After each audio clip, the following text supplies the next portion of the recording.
Hello, welcome to Chapter 7. So this week we're going to be talking about medical records and health information technology.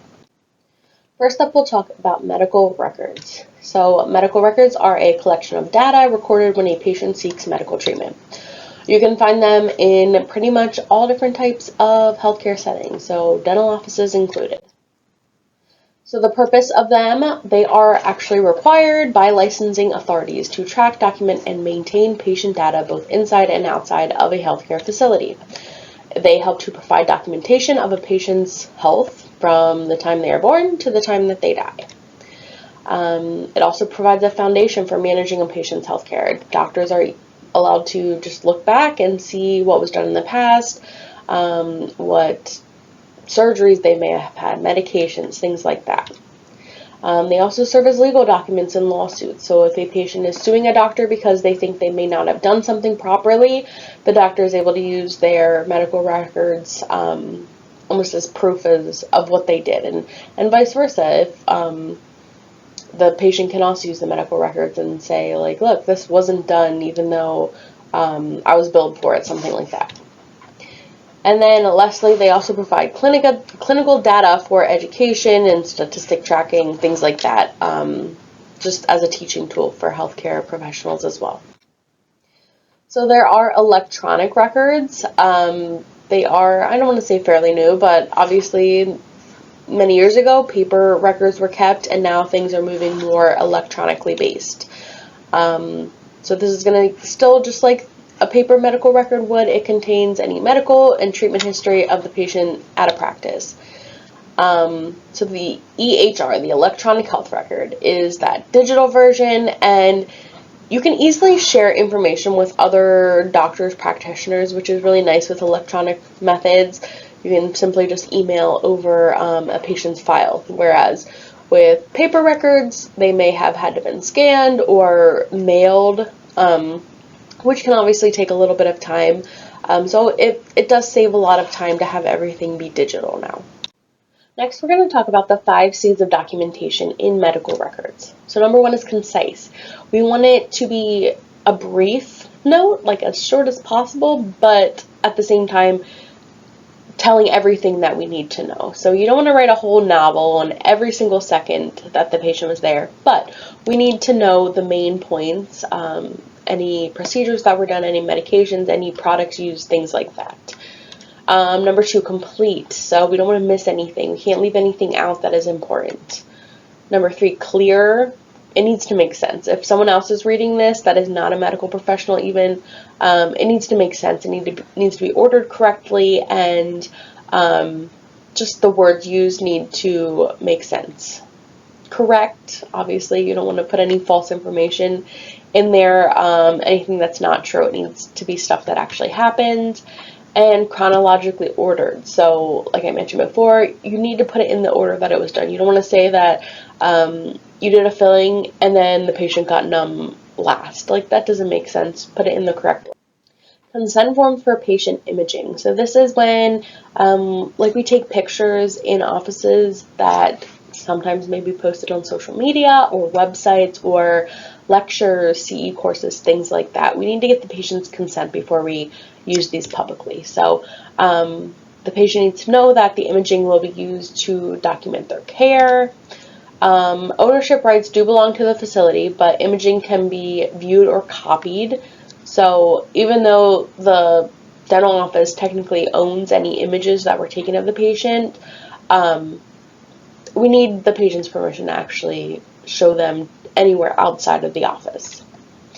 The images will be stored securely, so we're not going to just put them on a basic file on the desktop that anyone could access if they broke in. They have to be secure. And then images cannot be released to an outside agency or used outside of the healthcare facility without written authorization. So again, that's that consent form that we need the patient's permission if we're using a patient's images for anything other than just proof in their charts. So, like, obviously insurance claims, things like that are reasons you may need pictures inside of an office. But anytime they are used outside of the dental office, lectures, CEs, Facebook, before and afters, things like that. We have to have that patient's permission. Modifications to medical records. Sometimes we need to go back and edit a chart note. There is a proper way to do this, though. So to make a correction is a change in information that is meant to clarify inaccuracies found after the written document is complete. So just something needs clarified or something's found after the note is written that needs fixed. You should draw a line through the incorrect information so that you can still read what's under the line, but the line just shows that you are fixing it. And then next you'll want to write in the correct information. And then sign, initial, date, mark the time of the entry as well, just to show who made the change and when they made the change. And then if possible, also have a witness sign off as well, just because if this is ever used in court, you know who was there that saw you make the change. Next, an addendum. So this is new documentation used to add information to the original entry in the written document. It should clearly state the time period, the reason for the addenda, and the actual information, and be signed and dated. So a lot of stuff needs to be included here. Then we have an amendment, which is used to clarify or correct information in the electronic health record. It is the same as an addendum, only in electronic format. Next, we'll talk about ownership of medical records. So who actually owns a patient's medical records? A lot of people think that the patient owns the records themselves, but it actually is the facility that created them. They own the actual records. Now, the patient does own the information that is in the records, but the physical records themselves, the office or facility owns. There's also a doctrine of professional discretion that says that healthcare professionals do have the right to not release a record if it's in the best interests of the patient. So even though the patient owns that information, if the healthcare professionals think that they should not have access to it, they technically can keep that from them. Retention and storage of records. So medical records are kept until specified. It kind of depends on the state, but it's usually about 2 to 7 years for adults. There is a statute of limitations for keeping a minor's medical records that is different from keeping an adult's medical records. Some states do specify the specific time period, 3 to 5 years, after the patient reaches the age of majority, which is around 18. But again, it is a state-by-state thing. Not all states will be the same. And then most physicians do retain records indefinitely as they can affect future treatment. So even if there is a statute of limitations that the office only has to keep records for 3 to 5 years, it doesn't mean that after those 5 years, they no longer have any. Most do opt to still keep them anyways, just so they can refer back to them if needed. And then it also helps to establish a retention schedule. So if a patient hasn't been seen in a few years, you can look back and see when the last time they were there. Destruction of medical records. So there is no single standard for the destruction of records, but here are some different ways that they could be destructed. Paper records can be burned, shredded, pulping, or pulverizing them. So you are just essentially destroying the paper itself. Microfilm, like different x-rays, things like that, you can recycle or pulverize them. Laser discs, pulverizing. Computerized data, demagnetizing. DVDs, shredding or cutting. Magnetic tapes, demagnetizing. And then you also have to maintain documentation of the destruction, so how it was destructed and when as well. Routine release of medical information. So obviously if we're doing insurance claims, medical information needs to be released, which is very standard. Transferring to other physicians, so if a patient is choosing to get a second opinion or even going to a specialist, things like that, we obviously have to release this information to the other physician. And use in a court of law, so if something gets subpoenaed and the court is asking for the medical records, we have to send it. Consent for release of medical information. So the main purpose of obtaining a patient's consent for release of medical information is to protect their privacy We only want to be sharing sensitive health information with authorized individuals as well. So this kind of goes back to HIPAA, where we can't just be sharing patients' information without their knowledge or anything that's identifying them without their knowledge or permission. And the consent form also ensures an ongoing communication process between the patient and their healthcare provider. Providing medical information for lawsuits. So when information is subpoenaed, we need to make sure that the name, the phone number of the attorney for the patient, and a court docket number of the case is listed. This just kind of proves that it is an official court document request and not just a patient making things up. We need to verify the copy is the same as the original in every single way. No changes can be made versus the original and what is sent. Verify the patient named was a patient of the physician named. And verify the trial date, time on the subpoena as well. Notify the physician that a subpoena was received. Check that all records are complete. Document number of pages in the record and itemize contents. So we should be looking through the whole record and making notes. Like if we're sending this as an email to the lawyer or the courts, it's not super necessary to itemize things because it's pretty clear. But if we're like printing papers out, there should be one paper that says like, okay, on page 3 is the note from the specific date. On page 4 is the referral to the specialist, things like that. It lays out exactly what every page of content is. We should offer a sworn testimony on record if instructed by the court. So kind of like a verbal recollection of what happened. So alcohol and drug abuse records, they're a little bit different. Federal law protects patients with histories of substance use disorder. Specific written permission is required to access these documents, and only the information specifically requested should be released. So authorization to release HIV records is a little bit different as well. So the authorization should be in writing.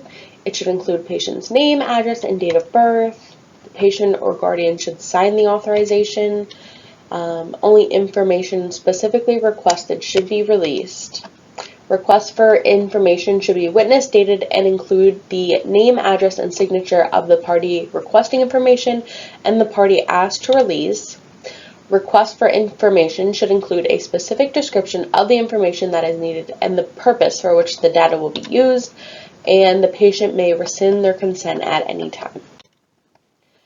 Health information technology. It refers to the electronic systems healthcare professionals and patients use to store, share, and analyze health information. Health information technology and meaningful use.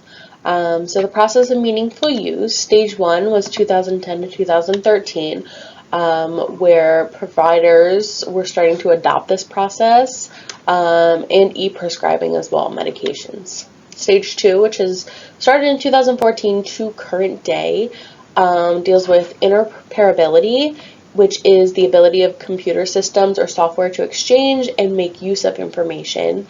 So basically health information exchange. And then stage 3, 2015 to current, improves patient access by the use of patient portals. So if you go to your doctor now, you may notice that on their online website, they may have a patient portal where you can log in and access all of your health records, your health summaries, visit summaries, medication lists, things like that. And then in April 2018, Meaningful Use was renamed to Promoting Interoperability Programs, or PI. Health information technology intent. So health information technology is intended to, 1, create faster, more accurate prescriptions, allow for faster information sharing. Gone are the days where you have to mail paper documents. You can just send it at the click of a button now. Reduces paperwork, reduces unnecessary tests, allows for better follow-up and better follow-through as well from the physician-provider standpoint. Provides secure access to information. That's huge with HIPAA nowadays. Sending things in the mail, anyone could access that mail. Now with health information technology, you generally need a password and a username, and as long as you don't give that information to anyone else, you should be the only one allowed to access that information. Patient portal. So a portal is a secure website for the patient through the provider's office or health system. patients have a username and password that is secure. They should be the only ones that know that username and password. Patients may be able to download and share information, make appointments, request prescription refills, all at the click of a button right at their computer. They don't even need to call, which is huge. Other health information technology legislation. So in 2015, there was the Medicare Access and CHIP Reauthorization Act, other known as MACRA, which was legislation that established the Medicare rewards for physicians using value over volume. So they weren't going to get paid anymore for how many patients they see, but rather the quality of care that they provide to the patients they do see. And then there's also the 21st Century Cures Act, which supports medical research and defines and clarifies interoperability. Health information technology and social media. So Facebook, Twitter, blogs, and wikis are examples.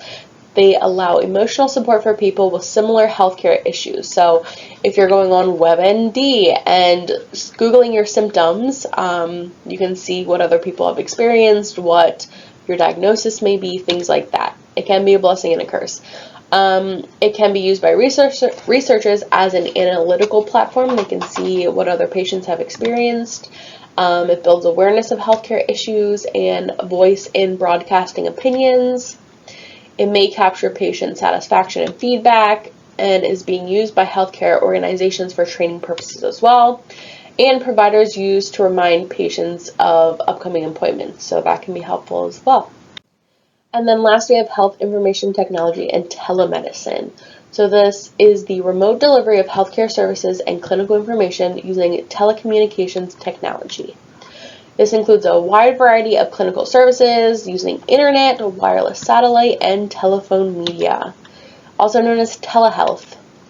Services include primary care and specialist referral services, remote patient monitoring, consumer medical and health information, medical education, and maybe a combination of social media and clinical services platforms. So I feel like telehealth is becoming a bigger thing. The other month I had a virtual doctor's appointment over the internet, which is a telemedicine visit where you're not in person with the doctor, you are seeing them through a computer, through a video. So I feel like, especially after COVID, it's become a lot more popular and will just continue to gain popularity.